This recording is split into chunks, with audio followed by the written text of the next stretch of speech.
তো hey guys, কেমন আছো সবাই? আশা করি ভালো আছো। তো আজকে শুরু করতে যাচ্ছি একটি নতুন ব্লগ। ব্লগ বলবো না, এটাকে বলবো আমার বাইকে কিছু মডিফিকেশন করিয়েছি। তো কি কি করিয়েছি ওটা আজকে দেখাবো।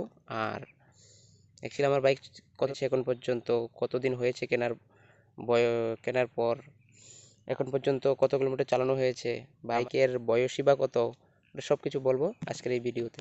তো চলো বন্ধুরা, দেরি না করে শুরু করা যাক আজকের ভিডিও। তাহলে চলো বন্ধুরা, দেখে নেওয়া যাক আমার বাইক এখন পর্যন্ত কত কিলোমিটার রান করেছে। তো আমি চাবিটা করে দিলাম অন, দেখতেই পাচ্ছ। তো আমার বাইক এখন পর্যন্ত চলেছে 16,499 কিলোমিটার, ঠিক আছে। তো সার্ভিসিংয়ের কথা কি বলবো, সার্ভিসিং তো অনেকগুলোই করে নিয়েছি, সার্ভিসিং নিয়ে কোনো সমস্যা নেই। তো হয়েছে কি, কালকে আমি গিয়েছিলাম আগরতলায়, ঠিক আছে। তো ওখানে কিছু বাইকের মডিফিকেশন করিয়েছি। তো কি করিয়েছি সেটা তো তোমাদের দেখানো হয়নি, ভাবলাম এটার একটা ছোট নেওয়া যাক।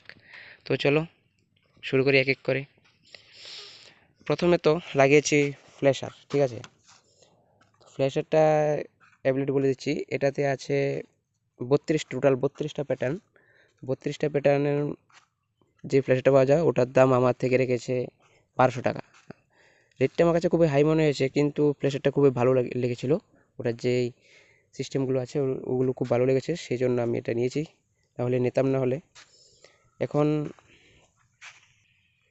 এখন সেকেন্ড পয়েন্টে আসা যাক। সেকেন্ড কী করিয়েছি মোড, এটাতে যে লুকিং গ্লাসগুলো ছিল ওইগুলো আমি রিমুভ করে দিই লাগিয়েছি। এটা এটা লাগানোর পর বাইক পুরো চেহারাটাই বদলে গেছে, কি বলবো। এটা লাগানোর পর বাইক পুরো কিলার মনে হচ্ছে ভাই। তারপর লাগিয়েছি এই যে ব্রেক লাইট, দেখিয়ে দিচ্ছি তোমাদেরকে।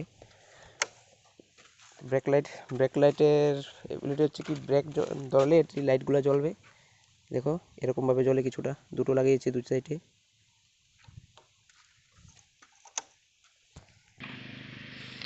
তারপর লাগিয়েছি ওয়ান অফ দ্য বেস্ট, আমার সবচেয়ে পছন্দের, এই যে হুইল কাভার। ভাই হুইল কাভার লাগানোর পর বাইকের লুকটা যা বদলে গেছে না, কি বলবো। এখন তোমরা কমেন্টে বলবে হুইল কাভার লাগিয়েছি, এটা কেন রিমুভ করিনি, মাডগার্ডটা কেন রিমুভ করিনি। ভাই মাডগার্ডটা রিমুভ না করার একটাই কারণ আছে, সবাই যেন এখন বৃষ্টির সময়, তো এখন যদি আমি এটাকে রিমুভ করে দিই ভাই, বাইকের এই যে পার্টটা দেখছো না, পুরো পিছনের এই যে পার্টটা, এটা পুরোটা নষ্ট হয়ে যাবে কাদা পরে।